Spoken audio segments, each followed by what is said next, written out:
life is it that we, your poor friends, must woo your company? What you look merrily? A fool. A fool! I met a fool in the forest. As I do live by food, I met a fool who laid him down and basked him in the sun and railed on Lady Fortune in good terms. In good set terms. And yet a fool. Good morrow, fool, quoth I. No, sir, quoth he. Call me not fool till heaven hath sent me fortune. And then he drew a dial from his poke, and looking at it with lackluster eyes, says very wisely, "It is 10 o'clock. Thus we may see how the world wags.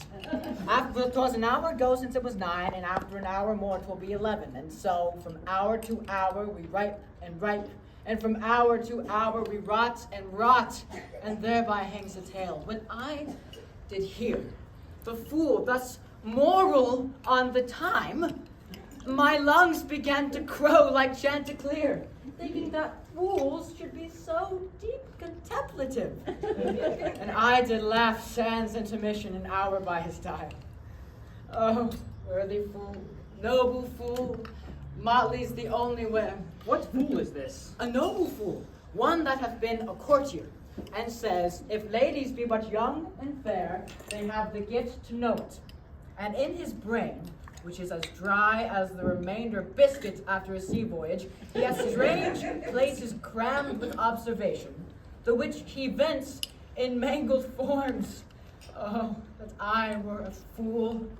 I am ambitious for a motley coat. Thou shalt have one. It is my only suit, provided that you read your better judgment that grows rank against them, that I am wise.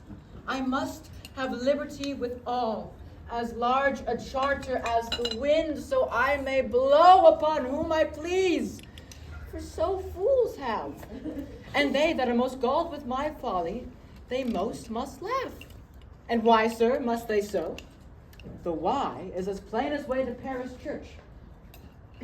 He that a fool doth very wisely hit, doth very foolishly, although he's smart, not to seem senseless of the bar.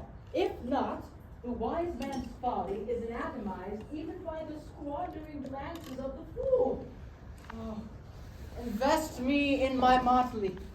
Give me liberty to speak my mind, and I will through and through cleanse the foul body of the infected world, if they will patiently receive my medicine. Why on thee? I can tell thee what thou wouldst do. Why? For a counter would I do but good. Most foul sin in chiding sin, for thou thyself hast been a libertine, as sensual as the brutish thing itself, and all the embossed sores and headed evils, which thou with license of free foot hath caught, wilt thou disgorge into the general world. Why, who can cry out on pride, that can therein tax any private party? Doth it not flow as hugely as the sea, to the weary very means to ebb? What woman in the city do I name, when I say the city woman bears the cost of princes on unworthy shoulders? Who can come in and say that I mean her, when such a one is she, such is her neighbor?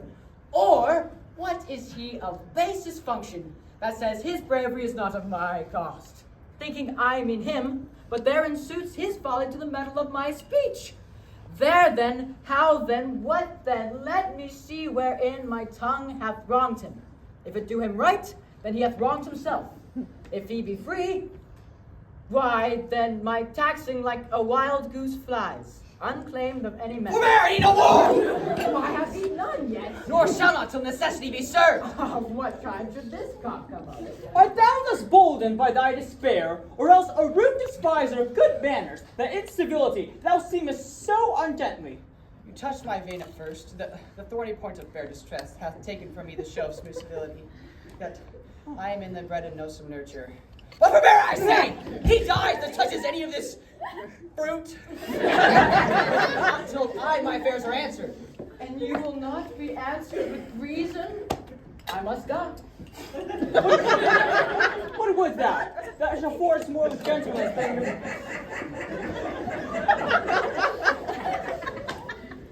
Your gentleness shall force more than your force move us to gentleness, sir. Almost die for food and let me have it.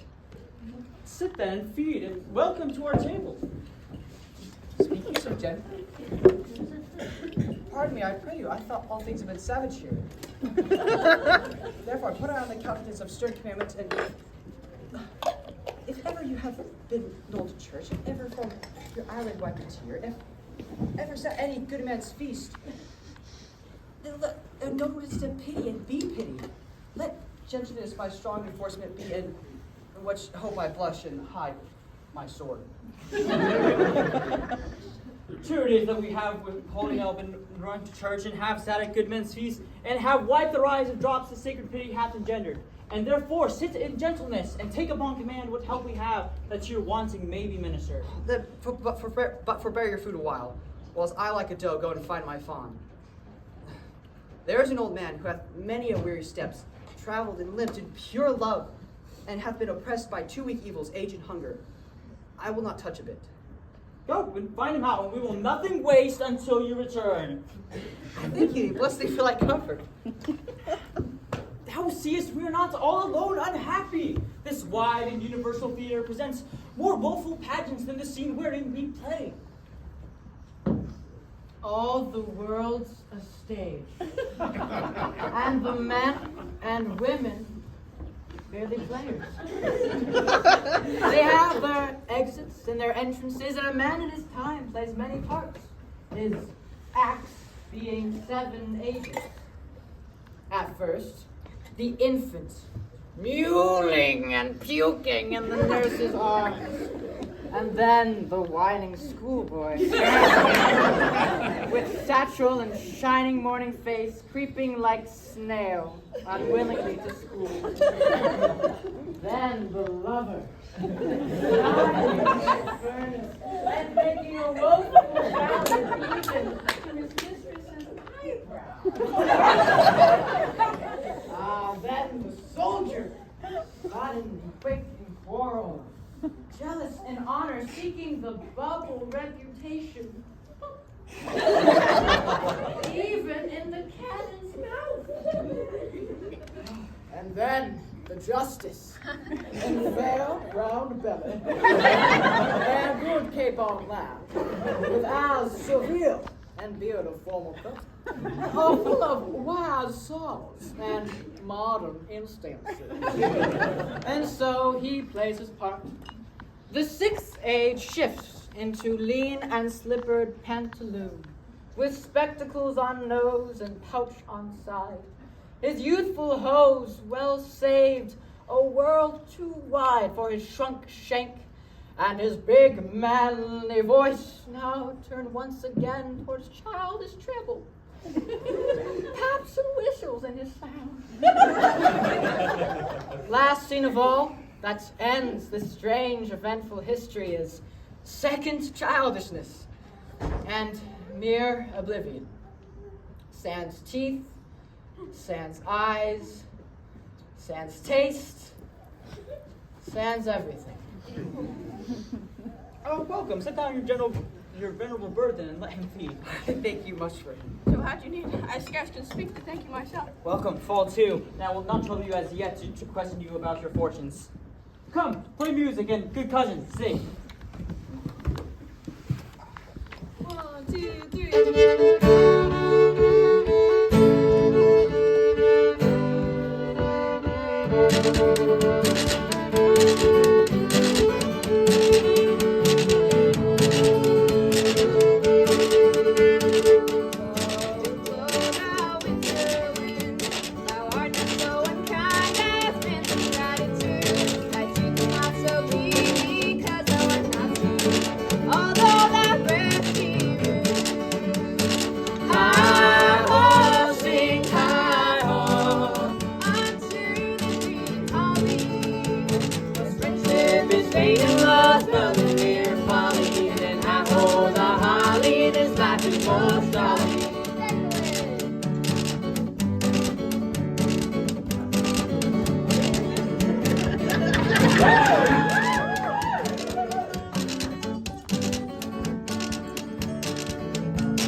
trusted and faithful you were, and as mine now adopts effigy's witness, most truly limbed and living in your face, be truly welcomed here.